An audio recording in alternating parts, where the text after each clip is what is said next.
Plaza Podcast.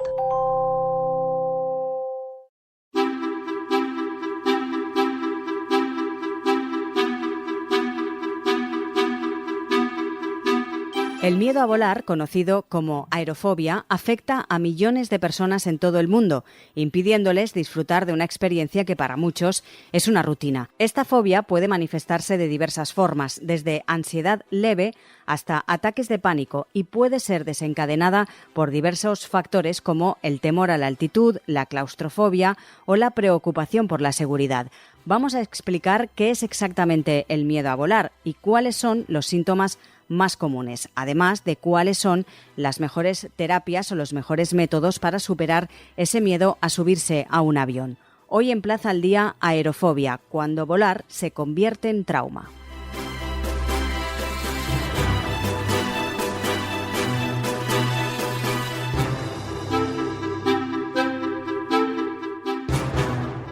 Vamos a hablar de esta cuestión con Francisco Conesa. Es psicólogo especialista en psicología clínica y coordinador del Grupo de la Aviación y Seguridad Aérea del Colegio Oficial de Psicología de la Comunidad Valenciana. Señor Conesa, muy buenas. Hola, ¿qué tal? Encantado de estar con vosotros.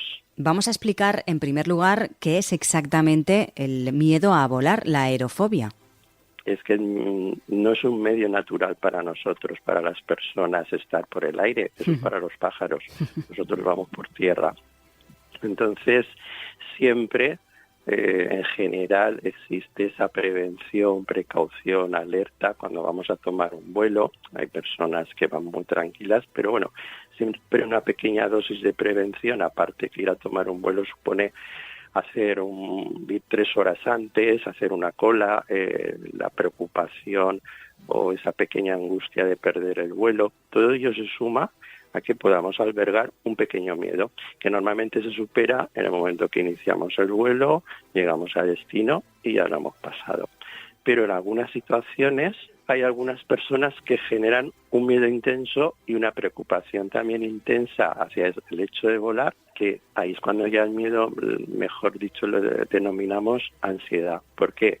Porque surge de una preocupación a que podamos estar en una situación de peligro. ¿Y por qué puede ser? O bien porque hayamos sido observadores o hayamos visto una noticia de algún vuelo que ha tenido algún percance, ha habido un accidente, y muchas veces los miedos los cogemos por imitación también. Entonces empezamos a generar esa preocupación. Uh-huh. Eso hace que cuando nos planteemos que vamos a volar, hay personas que empiezan a desarrollar síntomas muy fisiológicos, taquicardia, la respiración se altera, sudoración, y lo identificamos pues que es una situación peligrosa para nosotros. Y ya tenemos, digamos, el caldo de cultivo de lo que podremos hacer luego, o que es pasar un mal vuelo con una angustia tremenda, o lo que muchas veces pasa, que la persona afectada de este miedo o ansiedad empieza a evitar volar. Pero cuanto más evitamos volar o coger vuelos, sin hacer ningún tipo de acercamiento, aproximación terapéutica, más se incrementa esa respuesta de miedo. Y si en alguna ocasión hay que coger un vuelo por pura necesidad para visitar a un familiar, a un hijo, a una hija, desplazarse a otra ciudad, y solo puede ser en vuelo, que vamos a un acontecimiento, aunque sea muy lúdico, o puede ser la boda de un amigo o de una amiga, entonces generamos esa respuesta, ese intenso temor que puede hacer que evitemos el realizar ese vuelo. Cuando ya el cuadro se instaura durante largo tiempo, entonces surge, digamos, la necesidad de poder buscar una ayuda especializada. Hablaba usted de ponerle remedio. ¿Qué tipo de terapias son las más comunes? A ver, lo primero, cuando nos hacemos una aproximación, llamémosla, de superación del miedo, terapéutica, entonces todas están basadas, uno de los tratamientos de elección son lo que llamamos las terapias de corte cognitivo-conductual. ¿Por qué? Porque trabajan sobre los pensamientos de preocupación excesiva sobre este tema en particular del miedo a volar, sobre la sintomatología de ansiedad, de molestia fisiológica, el exceso de sudoración, la taquicardia, que es muy molesta, son sensaciones muy desagradables. y de cómo afrontar ese miedo sin recurrir a lo que llamamos la parte conductual, que es la huida. Pero hay diferentes como momentos que también están en función del momento en que esté la persona con ese miedo o ansiedad en particular. ¿Por qué? Porque a veces el conocer cómo vuela un avión aligera mucho la preocupación. Una de las primeras aproximaciones que lo hacen algunas empresas, incluso aeronáuticas, alguna compañía de vuelo, profesionales del sector aéreo junto con psicólogos, es hacer unas sesiones previas de conocer cómo vuela un avión. Porque es importante conocer, porque cuanto más conocemos sobre un tema, nos da una seguridad y esa preocupación que podemos tener almacenada de que el avión se va a caer sí o sí, pues se va mitigando. Entonces, ese primer paso, que muchas veces se hace porque la persona, lógicamente, si no eres especialista en vuelo, piloto, mecánico, cualquier profesional del sector aéreo, no lo sabes, hace que la propia persona piense, bueno, el avión es que no se cae, los aviones están fabricados para volar, los pilotos vuelan los aviones. Entonces se añaden pensamientos un poco, digamos, para reducir, para ver, no ir al pensamiento catastrofista, puede estrellarse seguro este avión, hace mal tiempo, seguro que vamos a tener un mal vuelo, cuando en aviación todo está muy controlado. De solo pensar este fin de semana, por ejemplo, el último fin de semana, no sé, los accidentes de tráfico que habrá habido junto con el número de víctimas, pero todas las semanas hay víctimas en accidentes de tráfico y seguimos cogiendo el coche. Pero accidentes de aviación no hay todas las semanas, pero cuando los hay, evidentemente son muy alarmantes, afecta a un número importante de personas y redundan que se pueda tener ese exceso de preocupación.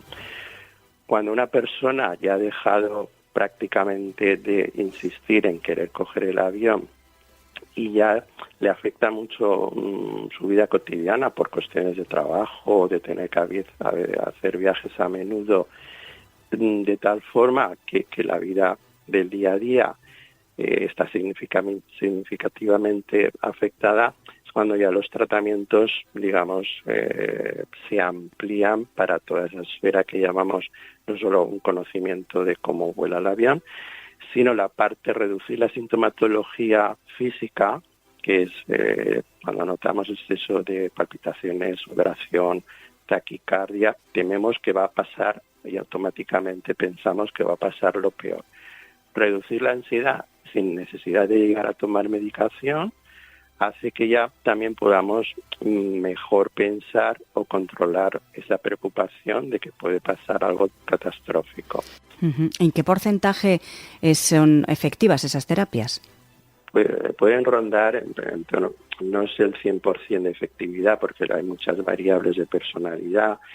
Son tratamientos que requieren de una exposición, requiere una organización, no se puede hacer vuelos todos los días, pero con un tratamiento 6, 8, 10 meses se puede mitigar la ansiedad y un 70% de casos pueden al menos tomar un avión con una dosis de ansiedad, digamos, que se puede gestionar por la propia persona y acabar en un vuelo que sea mínimamente confortable. Ya digo que no se busca el ir en un estado absoluto de tranquilidad. Eso es muy complicado incluso para una persona que no tuviera nada de ansiedad. Siempre vamos con una pequeña dosis de ansiedad, de miedo, de prevención, pero que es puntual, concreta y que se aminora conforme avanza el vuelo. Muchas personas, su momento crítico es cuando va a despegar el avión y luego van muy tranquilos. En otras personas el momento crítico es cuando va a aterrizar, el resto va muy tranquilo. La persona que tiene una fobia a volar ya lleva como semanas previas y ya tiene un billete de avión pensando en todas las fases del vuelo. Cada una de ellas va a ser, entre comillas, traumática y motivo de preocupación recurrente. Ahí es donde están indicados los tratamientos que comentamos psicológicos e incluso a veces con un añadido de medicación ansiolítica con prescripción médica. Uh-huh. ¿Y es más común de lo que nos podemos imaginar? Sí, son miedos comunes porque en el hablar coloquial de las personas siempre todos conocemos en cualquier reunión y sobre todo cuando están a punto de venir las fechas de cualquier tipo de vacaciones, sean las estivales, Navidad, periodos de Pascua, etcétera. Hay personas que comentan que sí, que querrían ir a tal sitio, pero hay que coger el avión, pues hemos buscado otro sitio alternativo. Parece que, bueno, elijo no ir, pero en el fondo hay ese miedo a volar. Lo que pasa es que, a lo mejor si encuentro otra situación, otros medios de transporte que me sean cómodos para llegar al mismo destino, aunque tarde 8 horas más, o considero que lo voy a hacer y disfruto el paisaje también, yendo en tren, por ejemplo, pues recurro a ello. Pero en las conversaciones habituales que tenemos entre amigos, personas conocidas y familiares, siempre hay alguna persona que no es un miedo excesivo, pero lo evita. ¿Hay algún perfil de personas que les ocurra más este problema? Es decir, según sexo, edad, o le puede ocurrir a cualquier persona en cualquier momento de su vida? Prácticamente le puede ocurrir a cualquier persona, así que como todos nacemos con una cierta predisposición hacia el tema de, digamos, la preocupación, la ansiedad, sabemos que hay personas de ese temperamento con más predisposición a una respuesta de ansiedad ante las situaciones cotidianas de la vida, pero no quiere decir que esto en todos los casos pueda dar lugar a personas que cogen vuelos que desarrollen ese miedo a volar, porque a lo mejor en sí muchas personas, una gran medida de personas que acuden a consulta por miedo a volar, previamente han pasado por algún suceso donde no es que ha estado en peligro su vida, pero lo han considerado o lo han percibido muy amenazante para su seguridad personal. Es decir, hace poco, lo más reciente que tenemos, fueron unas turbulencias extremas que obligaron a un avión a desviarse de su ruta y aterrizar, ¿vale? Claro, es una condición extrema meteorológica. Las turbulencias están estudiadas y hay procedimientos que conocen todos los pilotos al pie de la letra para cómo afrontar una turbulencia, y todos hemos pasado por alguna, sabemos los botes, pero esta tan extrema puede haber dado lugar a que personas, o bien que vivieron ese momento, o bien que lo han visto referido en los medios de comunicación, cojan un miedo por no enfrentarse, por el temor a enfrentarse a que el tiempo meteorológico se vuelva adverso y se genere ese tipo de turbulencia. A veces las vivencias o que hemos tenido nosotros o que hemos visto en otras personas también lo que influye en adquirir este miedo. Uh-huh. Por último, para aquellas personas que precisamente tengan ese miedo a volar, ¿qué consejos daría básicos para intentar superar ese trance? El principal básico es que si una persona tiene previsto, quiere ir a hacer un viaje y va a coger un avión necesariamente, entonces no dejarlo para el último momento o ya llegará. Lo que hacemos mucho, ya me preocuparé mañana, ya cuando llegue me preocupo. Eso suele ser una respuesta habitual que tenemos todos. En estos casos no. Aquí la anticipación, el poder poner unas medidas en el plano de la anticipación para ver cuál puede ser una respuesta más adecuada a ese miedo bajo el asesoramiento o el tratamiento con un profesional y con unos meses de antelación, hace que uno enfrente mejor las condiciones de vuelo con más seguridad, con menos ansiedad y con, de alguna forma, pues controlar la preocupación. Si a fecha de hoy, digamos, una persona ha ido retrasando un poco el que va a volar, intentar no preocuparse hasta que llega el momento, lo más fácil es que acuda a su vuelo con un exceso de ansiedad. Cuando se llega en ese momento, en sí, lo que habría que hacer, que ya va a salir tu vuelo, hay que procurar, primero, no tener pensamientos catastrofistas. Es decir, tenemos información que nos explica cómo son los vuelos, que está al alcance por cualquier red social, etcétera, de cómo funciona un vuelo, las fases del vuelo, cómo vamos a empezar el vuelo, cómo vamos a llegar, cómo está todo controlado. Y eso, como comentaba antes, puede confrontar el exceso de preocupación tipo catastrofista. El vuelo siempre es seguro y todo en los vuelos está controlado, desde cuántas personas suben, lo que hay que hacer en cada momento, si hay una corriente de aire, si no, si está nublado, etcétera. La meteorología es lo que mejor controlan los pilotos, aparte de volar el tiempo que va a hacer en punto de partida y en punto de destino, para asegurar, valga la redundancia, la seguridad de vuelo. Y esa información, entonces, mirarla, verla, para que vaya en contraposición a la que nos nace de forma catastrofista, que seguro que va a ser fatal. Puedo realizar, hay técnicas muchas por en las redes, métodos de relajación, que sí que, pero se requiere siempre unos días previos, unas semanas, para intentar controlar, pues, digamos, mi tasa cardíaca, cómo controlar la respiración. La respiración es muy importante. Podemos respirar como todos hacemos normalmente, y podemos, que en muchos manuales está, se puede practicar, cómo hacer una respiración para que sea más pausada, o más tranquila, y de tal forma que se regula también en parte la frecuencia cardíaca. Si notamos que nuestros síntomas fisiológicos, como que el corazón no se acelera, pues eso, no van a más, eso redunda en que también la preocupación se mantenga contenida.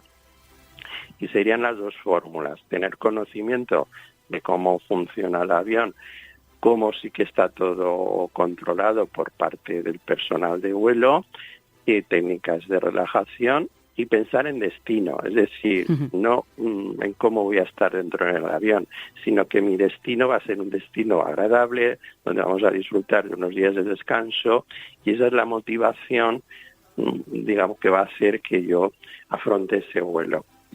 Pues Francisco Conesa, psicólogo especialista en psicología clínica y, como hemos dicho al principio, coordinador del Grupo de la Aviación y Seguridad Aérea del Colegio Oficial de Psicología de la Comunidad Valenciana. Muchísimas gracias. Gracias a vosotros. Un placer.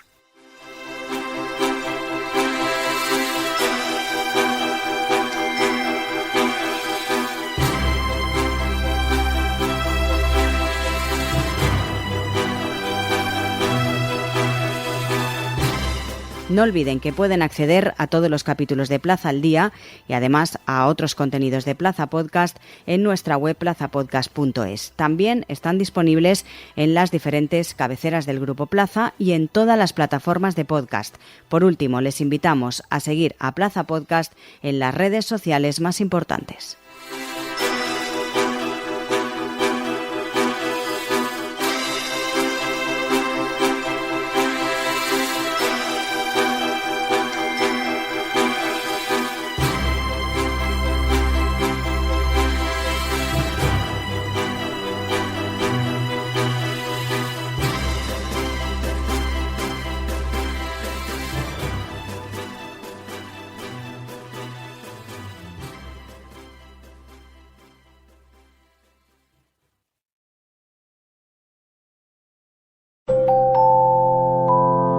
Plaza Podcast.